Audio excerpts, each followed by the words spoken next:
ये बड़ी तबाही ग्लोबल वार्मिंग के प्रभावों में से एक है।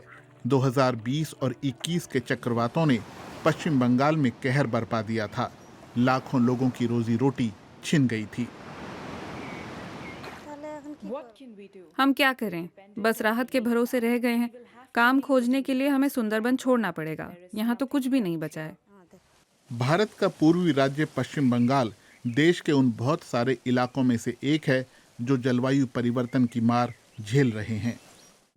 ये इलाके बाढ़, सूखा, चक्रवात जैसी चरम मौसमी घटनाओं के केंद्र ही नहीं, बल्कि उनसे जुड़ी घटनाओं के भी केंद्र बन गए हैं। इसका मतलब ये भी है कि गरीब और असहाय लोगों पर ही जलवायु परिवर्तन की सबसे अधिक मार पड़ रही है। अनियमित बारिशों और लंबे समय तक बने रहने वाले सूखे से लाखों लोगों की जिंदगियां प्रभावित हुई हैं। किसानों और खेती को बहुत नुकसान हुआ है। भारत की अर्थव्यवस्था भी जूझ रही है।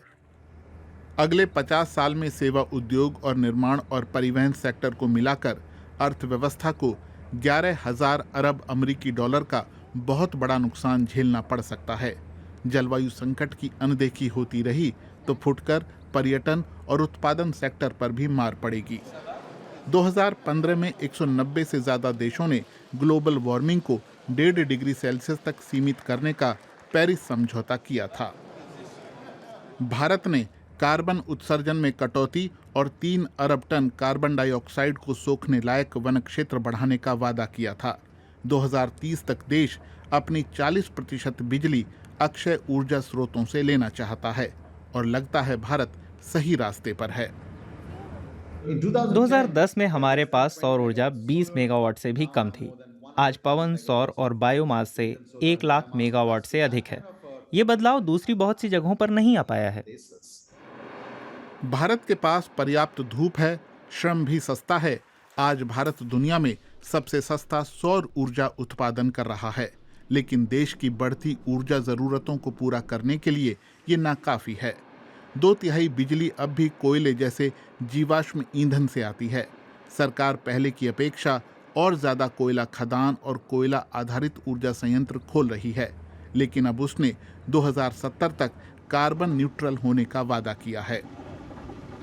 कोयला आधारित ऊर्जा पर निर्भरता के चलते ही चीन और अमेरिका के बाद भारत दुनिया का तीसरा सबसे बड़ा प्रदूषक है।